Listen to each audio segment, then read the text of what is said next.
함께 살펴볼 말씀은 여호수아서 6장 1절에서 21절까지 말씀을 보겠습니다. 여호수아 6장 1절에서 21절까지 내용을 볼 텐데 본문이 너무 길어서 설교 중에 어차피 다 한번 다시 읽어야 되니까 설교 중에 같이 읽도록 하겠습니다. 여러분 한 주 평안하셨는지요? 우리는 드디어 여호수아서 6장에 들어왔습니다. 말씀드린 대로 여호수아서는 6장부터 본격적으로 이스라엘 백성이 가나안 땅을 정복해 가는 과정이 기록되어져 있습니다. 참고로 6장에서 8장까지는 가나안 땅의 중부 지역의 주요 도시를 정복해 가는 과정의 기록입니다. 그리고 9장과 10장은 가나안 땅의 남부 지역의 중요 도시를, 그리고 11장과 12장은 가나안 땅의 북부 지역의 중요 도시를 정복해 가는 내용입니다. 중요한 도시가 따로 있는 게 아니고 전술적으로 중요한 지역을 확보합니다. 당연히 전쟁이니까 그렇게 했겠죠. 그죠? 전쟁이니까.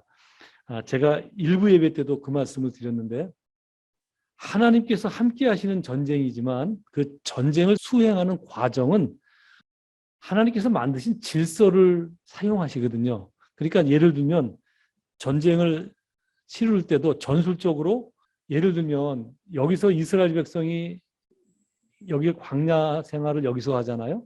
여기서 하다가 이렇게 치고 들어가면 그냥 쉽게 들어갈 수 있잖아요. 근데 하나님이 이렇게 뺑 돌리거든요. 이렇게 돌려서 여기서 이렇게 치고 들어가게 하거든요. 왜냐하면 이 여리고성이 이 가나안 땅의 허리에 해당되는 부분이기 때문에 여기를 치고 들어가야 가나안 땅을 전략적으로 정복하는 데 유리합니다. 마치 메가더 장군이 인천을 치고 들어왔듯이 중간에 허리를 쳐야 위아래를 끊어놓고, 예를 들면 이제 전략 용품을 이동을 다 막아놓고 그렇게 하는 거거든요. 어차피 전쟁은 그렇게 하는 거니까 그런 방편에 따라서 그렇게 뺑 돌려서 여리고성을 치고 들어가게 하셨던 것입니다. 그래서 어쨌든 6장에서 8장까지는 그 중부 지역의 거점 도시를 확보하는 내용이고, 그다음에 9장과 10장은 남부 지역, 그다음에 11장과 12장은 이제 북부 지역을 확보해가는 그런 내용입니다. 그런 전쟁을 이스라엘이 한 6년 동안 치릅니다. 6년. 그러니까 거점 도시를 확보하는 전쟁을 6년 정도 치르고 그 후에도 10년의 기간을 더 전쟁을 벌이거든요. 그 10년은 중요 지역을 분배받은 각 지파 사람들이, 아시겠지만 중요 지역을 확보를 한 다음에 신명기서에서 하나님께서 말씀하신 대로 이스라엘 가나안 땅을 12지파에게 이렇게 나눠주거든요. 그 나눠받은 각 지파가 자기 지역의 땅들을, 거점 도시만 나눠받았으니까 그것을 중심으로 이제 완전히 그 정착해 가는 과정이 한 10년 걸립니다. 10년. 그러니까 하나님께서 주시겠다고 약속하신 가나안 땅이었지만 그 땅을 싸워서 완전히 갖기까지는 약 16년 정도 걸렸습니다. 그 16년 동안 결코 쉽지 않은 싸움을 했고, 늘 하나님께서 함께 해주셨지만 늘 최선을 다해서 싸워야 했다는 사실을 우리는 기억해야 합니다. 이러한 사실은 오늘을 사는 성도가 하나님의 백성으로 살기 위한 신앙의 싸움을 할 때 흔하게 하는 오해가 무엇인지를 우리로 깨닫게 합니다. 무슨 말이나 하면은 흔히들 우리들은 이렇게 쉽게 생각합니다. 하나님께서 도와주시면 모든 일이 쉽게 되고 빨리 되고 편하게 되는 것으로 생각합니다. 예를 들면 어떤 분이 이제 하는 일이 좀 안 되자, 꼭 그래서 그런 건 아닐지라도 어쨌든 성도로서 자신이 잘못하고 있음을 깨달았습니다. 그래서 하나님께 회개하고 용서를 빕니다. 거기까지는 아무 문제가 없습니다. 그런데 문제는 이제 그 다음이죠. 자신이 회개하고 용서를 빌었으니 그 다음은 하나님께서 개입하셔서 크신 능력으로 한순간에 나를 편들어 주시기를 바라는 마음이 생기죠. 보통 일반적인 우리들의 삶이 그렇습니다. 물론 때로는 하나님께서 그렇게 하시는 경우도 있습니다. 주로 하나님의 존재를 알아가는 어린 신앙일 때 그렇죠. 그런데 일반적으로는 어떤 일이든 자신이 원하는 대로 그렇게 빨리, 그렇게 편하게, 쉽게 잘 안 풀리지요. 그죠? 그렇게 되면 그때부터 어떤 생각이 드나 하면 성도들이 하나님이 정말 계신가? 하는 생각이 듭니다. 종종 들어요. 믿음을 갖고 있는 사람들도 그래요. 그리고 때로는 신앙은 실존하시는 하나님을 믿는 것이 아니라 하나의 관념일 뿐이다 라는 생각을 하기도 합니다. 믿는다고 고백하고 때로는 기도도 하고 주일날 예배도 안 빠뜨리고 참석하는데 그런데도 분뜩분뜩 삶이 힘들어지면 그런 생각이 드는 것입니다. 관념인 거 아닌가? 그죠? 하나의 관념 아닌가? 하나님이 진짜 존재하시는가? 이런 생각이 드는 것입니다. 여러분, 그렇다면 하나님은 능력이 크신데 왜 그렇게 당신 백성을 더디 도와주실까요? 그죠? 생각해 봐야 되겠죠. 그 이유는 하나님의 관심은 그런 과정을 통해서 성도인 우리가 하나님의 자녀답게 성장해 가는데 있기 때문입니다. 다시 반복 말씀을 드리면 하나님의 관심은 그런 어떤 더딘 과정을 통해서 성도인 우리가 하나님의 자녀답게 성장해 가는데 있기 때문에 그렇습니다. 여호수아식으로 설명드리면 이미 가나안 땅은 이스라엘 백성에게 주신 땅입니다. 그죠? 전쟁의 결과는 승리죠. 근데 이미 주셨어요. 하나님께서 이스라엘 백성이 주신 땅입니다. 그러니까 우리의 관심은 빠르게, 편하게, 쉽게 그 땅을 차지해야 하는 것이지만 하나님의 관심은 정복해가는 과정을 통해서 이스라엘 백성들이 순종을 배우고 하나님의 사람으로 훈련되어져서 거룩한 성도로 세워지는 것, 거기에 있다는 것입니다. 그런 차원에서 여호수아서는 오늘을 사는 성도에게 매우 귀한 교훈을 주는 성경책이 아닌가 저는 그렇게 생각합니다. 여하튼 여호수아는 6장부터 본격적인 전쟁이 시작되고 오늘 읽으려 하는 본문은 가나안 땅에서의 첫 번째 전투 내용입니다. 과연 하나님은 이스라엘 백성에게 가나안 땅에서의 첫 전투를 어떻게 치르게 하셨을까요? 우선 오늘 본문 1절에서 11절까지만 읽도록 하겠습니다. 내용이 좀 길지만 11절까지도 길지요. 제가 읽는 속도에 맞춰서 무슨 말씀인가 생각하면서 천천히 읽도록 하겠습니다.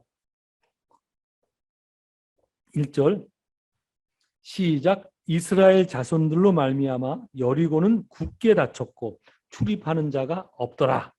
여호와께서 여호수아에게 이르시되 보라, 내가 여리고와 그 왕과 용사들을 내 손에 넘겨주었으니 너희 모든 군사는 그 성을 둘러 성 주위를 매일 한 번씩 돌되 엿새 동안을 그리하라. 제사장 7은 7 양강 나팔을 잡고 언약궤 앞에서 나아갈 것이요 7째 날에는 그 성을 7번 돌며 그 제사장들은 나팔을 불 것이며 제사장들이 양강 나팔을 길게 불어 그 나팔 소리가 너희에게 들릴 때에는 백성은 다 큰 소리로 외쳐 부를 것이라. 그리하면 그 성벽이 무너져 내리리니 백성은 각기 앞으로 올라갈지니라 하시매 눈의 아들 여호수아가 제사장들을 불러 그들에게 이르되 너희는 언약궤를 메고 제사장 7은 양강나팔 7을 잡고 여호와의 궤 앞에서 나아가라 하고 또 백성에게 이르되 나아가서 그 성을 돌되 무장한 자들이 여호와의 궤 앞에서 나아갈지니라 하니라. 여호수아가 백성에게 이르기를 마침에 제사장 7은 양강나팔 7을 잡고 여호와 앞에서 나아가며 나팔을 불고 여호와의 언약궤는 그 뒤를 따르며 그 무장한 자들은 나팔 부는 제사장들 앞에서 행진하며 후군은 제 궤 뒤를 따르고 제사장들은 나팔을 불며 행진하더라. 여호수아가 백성에게 명령하여 이르되 너희는 외치지 말며 너희 음성을 들리게 하지 말며 너희 입에서 아무 말도 내지 말라. 그리하다가 내가 너희에게 명령하여 외치라 하는 날에 외칠지니라 하고 여호와의 궤가 그 성을 한 번 돌게 하고 그들이 진영으로 들어와서 진영에서 자니라. 아멘. 예. 이 내용이 익숙한 분들 계시고 또 여기 와서 처음 신앙생활 하시는 분들은 뭔 말이야 하고 헷갈리는 분도 계시고 그럴 것입니다. 근데 어쨌든 이 내용은 그 성경에 기록된 유명한 일화 중 유명세로 따지면 항상 적어도 3등 안에 드는 그 유명한 이야기입니다. 그 여리고 전투이죠. 예를 들면 뭐 제일 유명한 내용이 뭐예요? 주일학교 때 제일 유명한 내용. 다윗과 골리앗. 예. 그리고 기드온의 300용사. 또 노아의 방주에. 그러니까 제가 임의로 3등이라고 그랬는데 한 5개 잡으면 되겠네요. 여하튼 이렇게 저렇게 따져서 한 5개 안에는 늘 들어가는 아주 유명한 그 일화이죠. 에피소드입니다. 아까도 제가 설명드렸지만 이스라엘 지도를 보면 여리고성은 가나안 땅의 허리에 해당되는 지역에 있습니다. 그래서 지정학적으로 여리고성을 정복하면 가나안 땅 전체를 정복하기에 유리했습니다. 그렇지만 여리고성은 그런 지정학적 위치 때문에 또 그리고 그 지역이 물과 곡물이 풍요로운 지역이었기 때문에 가나안 땅의 여러 성 중에 이 여리고성이 가장 강성했고 전투 준비가 가장 잘 되어 있었던 그런 성입니다. 하나님은 이스라엘 백성으로 첫 전투를 그런 성으로 하게 하셨던 것입니다. 먼저 그 사진을 통해서 당시 여리고성의 흔적을 한번 보여드리겠습니다. 이 마이크를 떠나면 줌으로 참석해 계신 분들한테는 잘 안 들릴 것 같은데 오늘 이게 고장이 나갖고 어쨌든 뭐 줌으로 계신 분들은 좀 죄송합니다. 여기가 여리고예요, 여리고. 이거는 여기 성을 이렇게 확대해 놓은 거예요.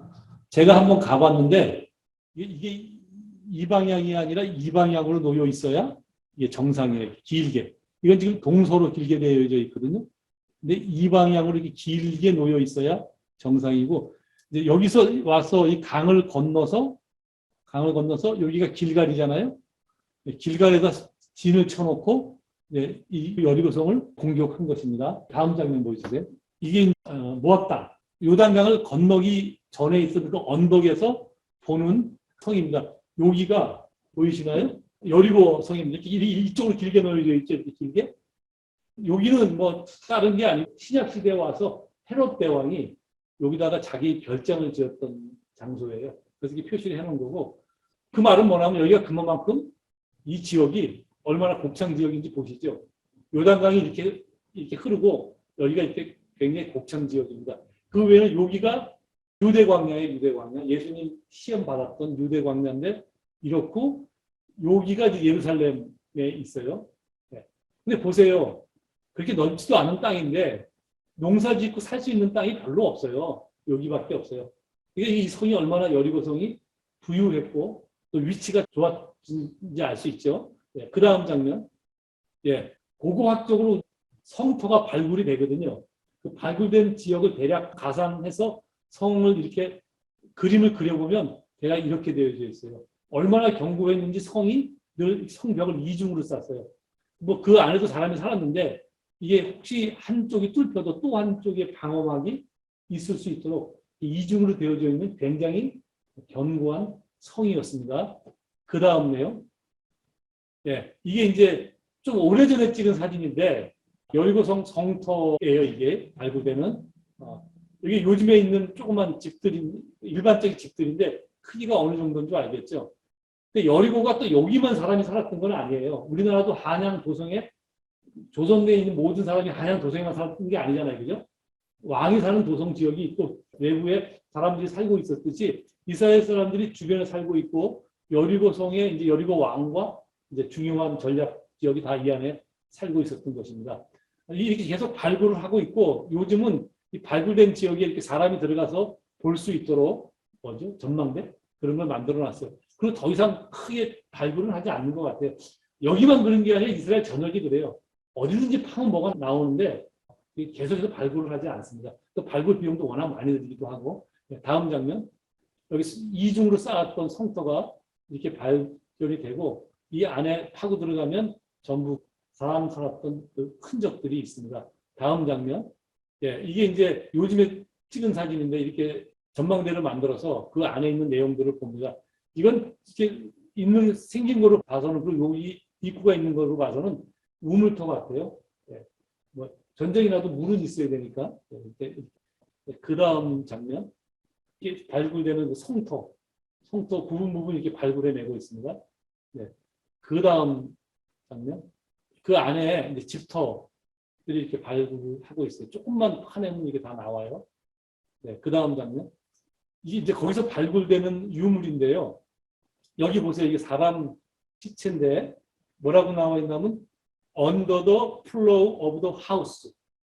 집 밑에서 나온 흔적이에요. 이게 어떤 거를 말해주고 있냐면 성이 전쟁을 해서 그 성이 다 물려져 갖고 사람이 죽은 게 아니라 갑자기 뭐가 확 무너져서 죽었다는 것을 방증하는 거예요. 집 밑에 시체가 있을 리가 없잖아요. 그죠? 그리고 또 하나, 이제 여기에는 없지만 뭐가 발견이 되냐면 곡식을 담았던 항아리들이 발견이 되는데 그 항아리에 곡식이 그대로 들어있어요. 그 당시 전쟁에서는 있을 수 없는 일이에요. 왜냐하면 그 당시 전쟁은 제일 먼저 확보하는 게 그 곡물을 빼앗는 것이거든요. 그러니까 들어가면 그런 것부터 싹 빼앗는데 곡물이 그대로 있는 상태에서 다 묻혀 있는 거는 이게 전쟁에 졌기 때문에 그 성이 무너진 게 아니라는 것이죠. 어느 날 갑자기 확 무너져서 그 성 전체가 한꺼번에 전체가 일부가 한꺼번에 주저앉았음을 알 수 있는 중요한 흔적이죠. 예. 이렇게 해서 계속 여리고성도 고고학적으로 발굴이 됐을 때 성경의 내용과 일치한다는 것을 우리는 알 수 있습니다. 예, 됐습니다. 내용은. 옆을 다시 좀 켜주세요. 이제 여러분 아까 읽은 1절 내용을 한번 보아주십시오. 뭐라고 되어져 있냐면 이스라엘 자손들로 말미암아 여리고는 굳게 닫혔고 출입하는 자가 없더라. 예, 짧은 진술이지만 전쟁을 시작하기에 앞서서 짧은 진술이지만 이 내용은 이스라엘 백성과 여리고성 사람들과의 어떤 그 팽팽한 긴장감이 있었는가 하는 것을 여실하게 보여주는 내용입니다. 아시겠지만 여호수아서 2장 10절과 11절 우리가 이제 다 지나온 내용인데요. 그 기록에 보면 여리고성 사람들이 이스라엘 백성이 홍해를 건넜다는 사건과 아모리 족속을 이겼다는 그 소문이 들려서 그 여리고성 사람들의 마음이 모두 다 녹아내렸다라고 누가 고백을 해요. 정탐꾼이 들어갔을 때 정탐꾼을 숨겨줬던 기생 라합이 그런 얘기를 하잖아요. 예. 그러니까 이미 벌써 마음이 녹아내렸어요. 그리고 5장 1절에 보면 이스라엘 백성이 요단강을 건넜다는 소문이 들렸기 때문에 모든 여리고성 사람들이 다 정신이 혼미해졌다 하는 기록이 있어요. 그러니까 그런 내용들로 보면 그 막 초긴장 상태에서 문을 걸어 잠그고 이제 대치를 하고 있었던 거예요. 이스라엘 사람들은 긴장 안 했을까요? 첫 전투인데. 그렇게 본격적인 전투를 처음 시작하는 건데 하나님이 함께 하시겠다고 하셨지만 얼마나 긴장을 했을까. 두 진영이 다 바짝 긴장한 상태에서 대치하고 있는 것입니다. 그 긴박한 상황에서 하나님께서 여호수아에게 전투를 위한 군사작전을 말씀하는 내용을 저희가 읽은 것입니다. 요약하자면 이것입니다. 모든 군사는 열을 지어서 여리고성을 6일 동안 하루에 한 바퀴씩만 돌아라. 그렇게 성을 도는 6일 동안은 아무 말도 하지 말고 돌기만 해라. 7일째 되는 날에는 하루에 7번을 돌되 마지막 순간에는 있는 힘껏 함성을 지르라. 그러면 무너질 것이다. 이런 말씀이었습니다. 이 작전에서 우리가 주목해야 될 대목이 2절입니다. 2절. 2절을 한번 보아주십시오. 여러분 2절. 여호와께서 여호수아에게 이르시되 보라 내가 여리고와 그 왕과 용사들을 내 손에 넘겨주었으니 그러니까 어떻게 돌아라 하는 전략을 말씀하기 전에 하나님께서 미리 하신 얘기예요.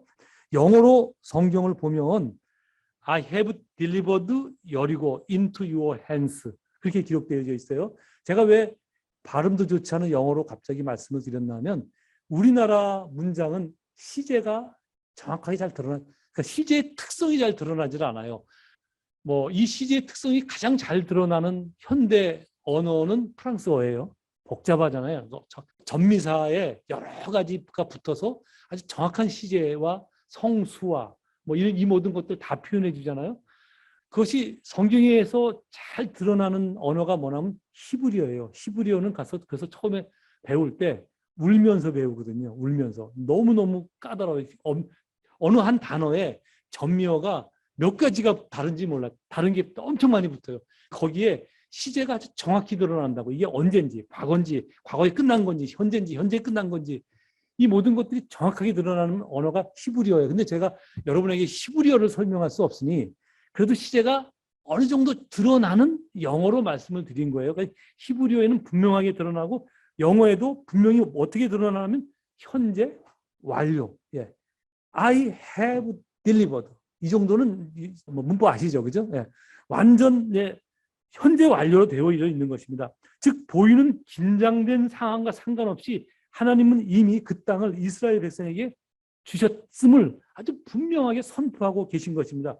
그렇기 때문에 하나님은 결과보다 과정에 관심을 갖고 계심을 알 수 있는 거예요. 첫 마디부터 무슨 말씀인지 이해되시죠? 좀 어렵나요? 아시겠죠? 예. 하나님의 관심이 어디 있는지 그 첫 구절부터 우리는 알 수 있는 거예요. 왜냐하면 이미 그 땅의 결과는, 그러니까 이스라엘 백성들은 빨리 손쉽게 갖기를 원하지만 하나님은 이미 주셨기 때문에 하나님의 관심은 과정에 있다는 것을 알 수 있습니다. 그래서 과연 어떻게 됐을까요? 다 같이 12절에서 오늘 본문 마지막 절 21절까지 읽는데 이번에는 두 절씩 저랑 교독해서 읽도록 하겠습니다. 제가 먼저 앞에 두 절을 읽겠습니다. 12절 제가 읽겠습니다. 또 여호수아가 아침에 일찍 일어나니 제사장들이 여호와의 궤를 메고 제사장 7은 양각 나팔 7을 잡고 여호와의 궤 앞에서 계속 행진하며 나팔을 불고 무장한 자들은 그 앞에 행진하며 후군은 여호와의 궤 뒤를 따르고 제사장들은 나팔을 불며 행진하니라. 잠깐만요. 복잡하지만 별거 아니에요. 이제 좀 설명을 드릴게요. 돌고 있는 여리고성을 돌아야 될 군사 행렬의 순서를 말씀한 거예요. 맨 앞에 무장한 군인 일부가 씁니다. 많이 쓰는 게 아니에요. 무장한 군인 일부가 쓰고 제사장 7명이 양뿔로 만든 나팔, 양각 나팔 7을 잡고 서고 그 다음에 제사장들이 언약궤를 메고 서고 그 다음에 누가 쓰나 하면 정규군, 전쟁을 치르는 정규군이 그 다음에 쓰는 거예요. 이것도 좀 설명하자 그러면 설명할 게 많은데 그것까지 다 일일이 설명하다 보면 오늘 하고자 하는 말씀이 조금 힘을 잃을까 봐 그냥 넘어가겠습니다. 어쨌든 무장한 군인 일부, 그 다음에 나팔을 든 사람들, 그 다음에 언약궤를 맨 사람들, 그 다음에 전쟁을 치르는 본진이 그 뒤에 쓰는 거예요. 그리고 돌라는 거예요. 근데 왜 7 나팔이냐? 성경에서 7은 하나님의 완전수거든요. 우리의 완전수가 아니라 하나님의 완전수예요. 그래서 7일 동안이라는 얘기가 많아요, 성경에. 그러니까 하나님께서 어떤 원하시는 그 충분한 기간, 시간 이런 것들을 표현할 때 7을 많이 쓰시거든요. 7째 날에 인간을 창조하시고 이런 것들도 하나님의 완전수예요. 어쨌든 그 순서로 돌라는 이야기입니다. 여러분 이제 그래서 어떻게 됐는지 14절과 15절 시작.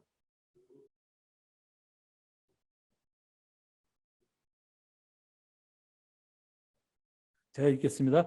7번째 제사장들이 나팔을 불 때에 여호수아가 백성에게 이르되 외치라. 여호와께서 너희에게 이 성을 주셨느니라. 이 성과 그 가운데 있는 모든 것은 여호와께 온전히 바치되 기생 라합과 그 집에 동거하는 자는 모두 살려주라. 이는 우리가 보낸 자들을 그가 숨겨 주었음이니라. 18절 시작. 저랑 같이 읽지의 두 절은 20절 시작. 이에 백성은 외치고 제사장들은 나팔을 불매 백성이 나팔 소리를 들을 때에 크게 소리질러 외치니 성벽이 무너져 내린지라. 백성이 각기 앞으로 나아가 그 성에 들어가서 그 성을 점령하고 그 성 안에 있는 모든 것을 온전히 바치되 남녀노소와 소와 양과 나귀를 칼날로 멸하니라. 아멘. 조금 잔인한 내용이 나오는데 이 부분은 다음 주에 설명드리도록 하겠습니다. 보셨듯이 그 결과 여호수아와 이스라엘 백성들은 하나님의 말씀대로 6일 동안 여리고성을 돌았고 7일째 되는 날 7바퀴를 돈 후 일제히 함성을 지르자 이미 2절에서 완료형으로 말씀하셨던 대로 한순간에 여리고성이 무너져 여리고 왕과 그의 용사들이 힘 한 번도 써보지 못하고 이스라엘 사람들의 손아귀에 들어갔습니다. 물론 그렇다고 이스라엘 백성이 전투를 안 한 것은 아니지만 그 당시 전투에서 가장 희생이 많이 발생하는 전투는 그 적 성 안으로 들어가는 그 부분이거든요. 항상 그래요, 전투는. 네. 근데 그 단계에서 한 명의 희생자도 없었고 이미 정신이 혼미해져 있던 여리고 군인들의 입장에서 갑자기 성이 무너졌기 때문에 더 정신이 없었어요. 그래서 그러한 여리고 군인들을 단숨에 제압할 수 있었던 것입니다. 여기까지가 여리고성 전투의 전부이고 결과입니다. 참 쉽죠. 그죠? 전투 참 쉽죠. 여러분, 근데 이스라엘 사람들도 쉽게 느꼈을까요? 그 생각 한번 해보셨어요? 7일 동안 여리고성을 도는 이스라엘 사람들의 입장, 쉬웠을까요? 제가 하나님의 관심은 과정에 있다 이렇게 말씀을 드렸는데 제 생각에 7일간의 과정을 겪어야 했던 이스라엘 사람들의 마음은 속이 타지 않았을까? 그런 생각을 해봅니다. 차라리 싸우라 그러지 이게 뭔가 그런 생각을 하면서 돌지 않았을까 그런 생각을 합니다.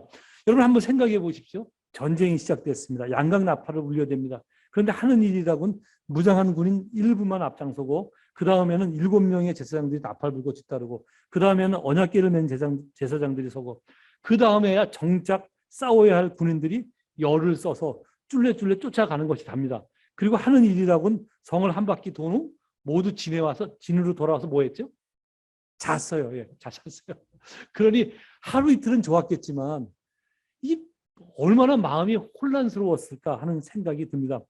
제 생각에 하루는 말없이 그렇게 했겠지만 아마도 이틀부터는 각 사람이 각기 다른 말들을 속으로 시작하지 않았을까 생각됩니다. 믿음의 분량에 따라, 그죠? 믿음의 수준에 따라 어떤 사람은 첫날부터, 조금 난 사람은 둘째 날부터, 조금 괜찮은 사람은 3일까지 버티고, 한 6일까지 버틴 사람은 굉장했을 거예요. 그러면 자기네끼리 뭐 속으로 악유하지 않았겠어요. 돌 때는 입 다물고 있다가 진에 들어와서 야, 어디 좀 무너졌어?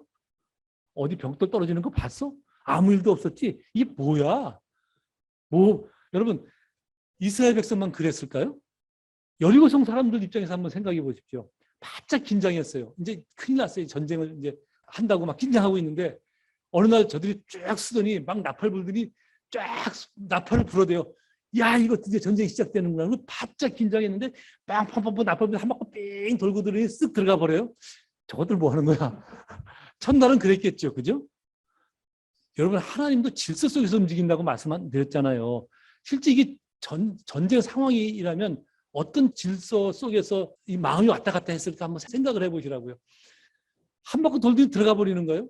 둘째 날 또 오더니 둘째 날도 또 그러고 들어가요. 셋째 날부터 어땠을까요? 경계가 풀어졌겠죠. 그리고 소리 질렀을지도 몰라요. 보나마나 소리 질렀을까요? 야, 니들 뭐 하는 거니? 병신들아. 그러지 않았겠어요? 네? 지금 네가 뭐 하는 짓이야?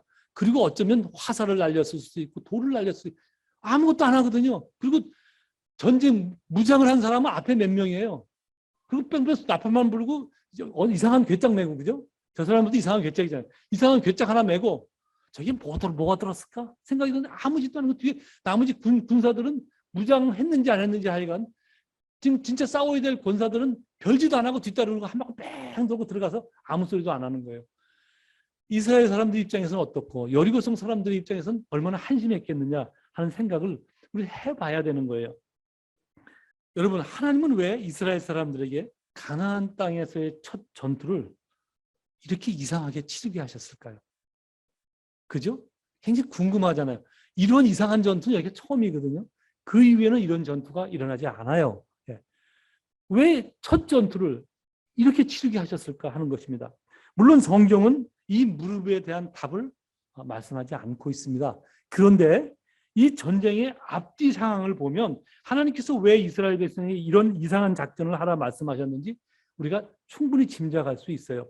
여러분, 한 가지 제가 말씀을 드리면 성경은 읽으면서 그런 부분을 깨달아 알아야 되는 거예요. 그리고 그런 부분이 보여야 되는 거예요, 여러분. 그래서 성경을 읽으라 말씀한 거예요. 자꾸 읽으면서 뭐 축복받고 30배, 6배, 100배의 열매를 맺느니라. 네 시작은 미약하여서 나중은 창대하리. 이런 내용만 찾지 마시고 그런 내용만 찾지 마시고 하나님께서 왜 이런 전쟁을 치르게 하셨을까? 이런 데 질문을 갖고 이 답을 찾기 위해서 앞뒤로 문맥을 한번 찾아 확인해 보고 이런 내용으로 여러분 성경을 읽으셔야 되는 것입니다. 그러면 그렇게 읽으면서 하나님께 기도해 보세요. 하나님, 하나님의 말씀을 깨닫게 해 주십시오. 하나님의 일하심이 보여지게 해 주십시오. 놀라운 변화가 일어나요, 여러분.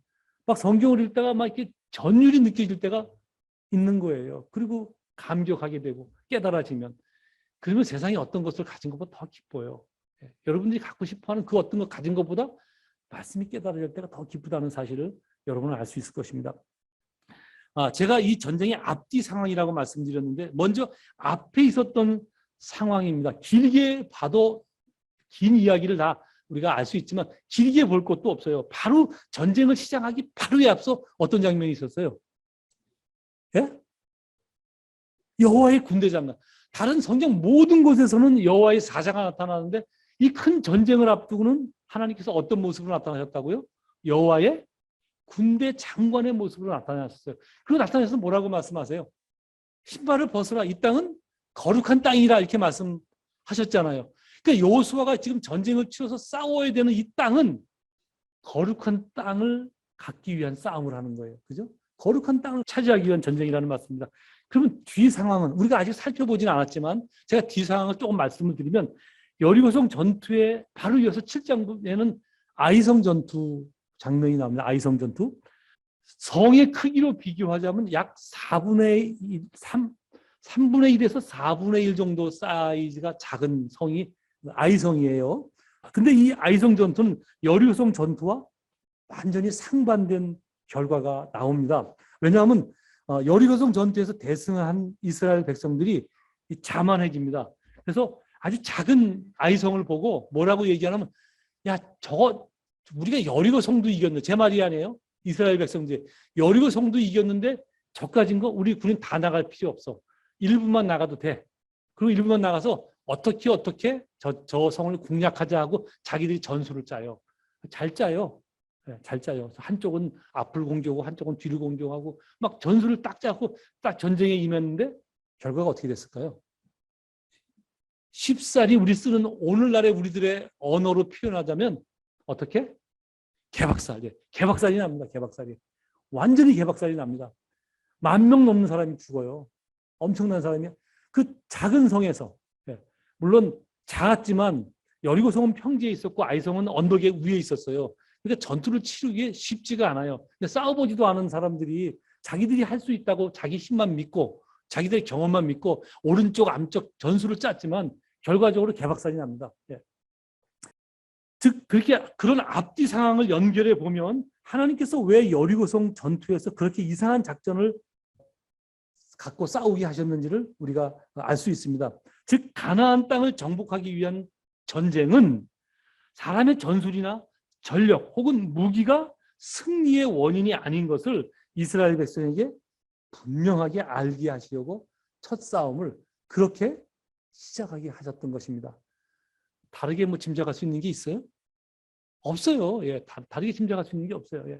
다시 한번 말씀드릴게요. 가나안 땅을 정복하기 위한 전쟁은 사람의 전술이나 전력 혹은 무기가 승리의 원인이 아닌 것을 이스라엘 백성에게 분명하게 알게 하시려는 목적이 있었던 것입니다. 하나님은 그래서 6일 동안 아무 말 없이 성을 돌게 하신 것입니다. 즉 전략이 아니라 무기가 아니라 순종할 것을 요구하셨던 거예요. 6일 동안 얼마나 하고 싶은 말이 많았겠어요. 하나님 뭐 하는 것입니까? 장난하는 겁니까? 이게 뭐예요? 소리가 얼마나 많이 하고 싶었겠어요. 근데 하나님께서 뭐라고 말씀하세요? 아무 말도 하지 말고 입 닥치고 돌기만 해라. 입 닥치고 네 입의 소리가 들리지 않게 해라. 그 말씀만 드리잖아요. 여러분 우리 삶에서 한번 생각해 보십시오. 하나님 이거 빨리 좀 해결해 주십시오. 그리고 기도했는데 마치 하나님이 안 계신 것 같아요. 그러면 어떤 생각이 여러분 마음에 들어요? 그리고 보통 여러분들 어떤 언어를 말하나요? 하고 싶은 말이 너무 많아지잖아요. 하나님한테. 네?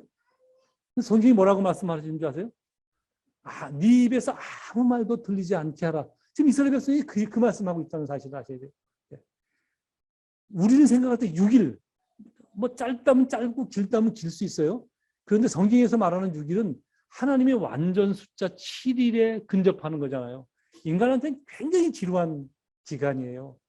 힘을 다해야 하는 기간이고 맥이 빠지는 기간이 6일에 의한 기간이에요. 하나님의 7일에 들어가는 근접해 있기 때문에 여러분 얼마나 이 힘든 상황이라는 것을 우리는 알 수 있습니다.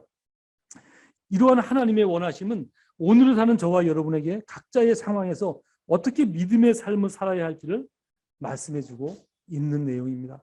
아주 잘 보여주고 있는 내용이에요. 하나님의 관심은 어디에 있다? 과정에 있다. 과정에 있다. 다음으로 생각해 보려는 점은 어떻게 여호수아는 한마디 대꾸 없이 그렇게 이상한 작전을 순종할 수 있었는가 하는 점입니다. 이 부분은 다음 주에 말씀드리겠습니다. 오늘 원래 설교 계획은 그 부분까지 설명을 하는 것이었는데 거기까지 이제 계획하다 보니까 원고지가 한 15장 막 넘어가더라고요. 그러니까 시간이 너무 길어질 것 같아서 그래 자르자. 그렇게 해서 여기까지 그 내용은 왜 그 이상한 작전에 순종했을까 하는 것은 어떻게 순종할 수 있었나 하는 것은 다음 주에 말씀드리고 오늘은 그 하나님의 관심이 어디에 있었나 왜 이상한 작전을 하게 하셨나 하나님의 관심 때문이었다라는 부분을 말씀드리겠습니다. 여러분 이 말씀을 근거로 이제 결론의 말씀을 드리자면 여러분은 지금 여러분에게 있는 삶에 어떤 난관이 있습니까? 한번 생각해 보십시오. 혹시 내가 예수 믿는데 왜 내 삶이 이렇게 편하지 않는가? 그런 생각해 보지 않았나요? 혹은 왜 내가 원하는 것이 빨리 이렇게 이루어지지 않는가? 혹은 왜 내 삶은 무엇이든지 쉽게 되는 일이 없는가?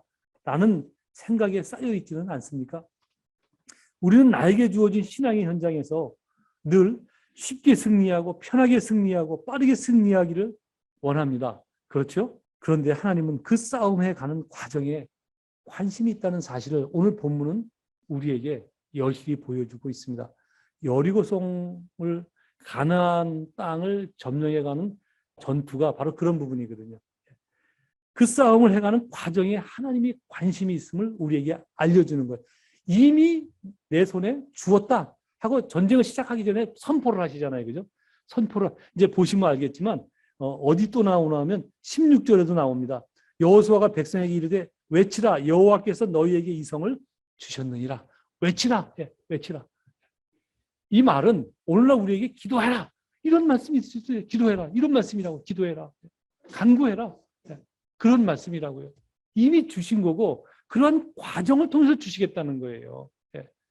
저도 이 말씀 준비하면서 나도 얼마나 기도가 게으른가 하는 부분을 많이 깨달았어요. 조금 더 기도에 힘써야 된다 하는 생각을 하게 됐어요. 이미 주신 땅이지만 외쳐라. 예. 그 과정을 겪어서 성을 주시겠다고 그러잖아요. 주시겠다고 약속하셨는데 이미 주셨다고 선포하셨지만 그 과정을 통해서 주시겠다는 거예요. 그 6일이란 지루한 과정을 겪게 하시고 그리고 막 외쳐대는 간구하는 이 과정을 통해서 하나님이 주시겠다고 지금 말씀하고 있는 것입니다. 여러분 그렇다고 그러면 내가 입 다물고 순종해야 할 것이 무엇인가 생각하셔야 할 것입니다. 그리고 내가 이제는 기도해야 되겠구나. 늘 간구해야 되겠구나 라는 생각을 하셔야 되는 것입니다. 성도가 신앙의 삶에서 승리하는 비결은 세상의 이치에 통달하거나 이성으로 빈틈이 없는 치밀함이 아닙니다. 성도는 이 부분을 놓치면 안 되는 거예요. 성도는 눈에 보이지 않는 하나님의 절대 주권을 믿고 하나님과 동행하는 삶을 살아갈 때에 하나님께서 여러분을 위해서 주시려고 약속했던 것, 주시겠다고 계획하신 것들을 여러분을 통해서 주시는 거예요. 그렇지 않고 주면은 여러분이 망가진단 말이에요. 그래서 하나님이 그 기간을 기다리시는 거예요. 못 받는 원인은 하나님께 있는 게 아니에요. 나의 불순종이 있을 수도 있고 나의 부족함에 있을 수도 있고 내가 깨닫지 못하기 때문에 완전히 깨닫지 못할 때 하나님이 무엇을 주시면 나만 가지는 거 또 괜찮아요. 문제는 그것은 남만 갖들이거든요. 그리고 교회만 갖들이고 그런다고요. 그 중요한 샘플이 이스라엘 백성이에요. 이스라엘 백성은 여러분. 이스라엘 백성은 하나님께서 그 모든 것을 다 임상실험해 보신 거예요. 그리고 성경 말씀을 그 임상실험의 데이터를 성경에 기록했다는 것이 얼마나 우리에게 귀한 것인지 몰라요. 우리는 아니라고 외치지만 하나님이 잘 알고 계신다니까요. 오늘 그 귀중한 가나안 땅의 첫 전투에서 하나님께서 이상한 전쟁을 치르게 하신 이유를 다시 한번 우리가 마음에 새기고 나는 입 다물고 순종해야 될 것이 무엇인가? 내가 무엇이 부족했는가? 다시 한번 생각해 보면서 좀 더 기도함으로 또 순종함으로 하나님께 다가가는 저와 여러분 되어지기를 간절히 소망합니다. 아멘. 기도하겠습니다.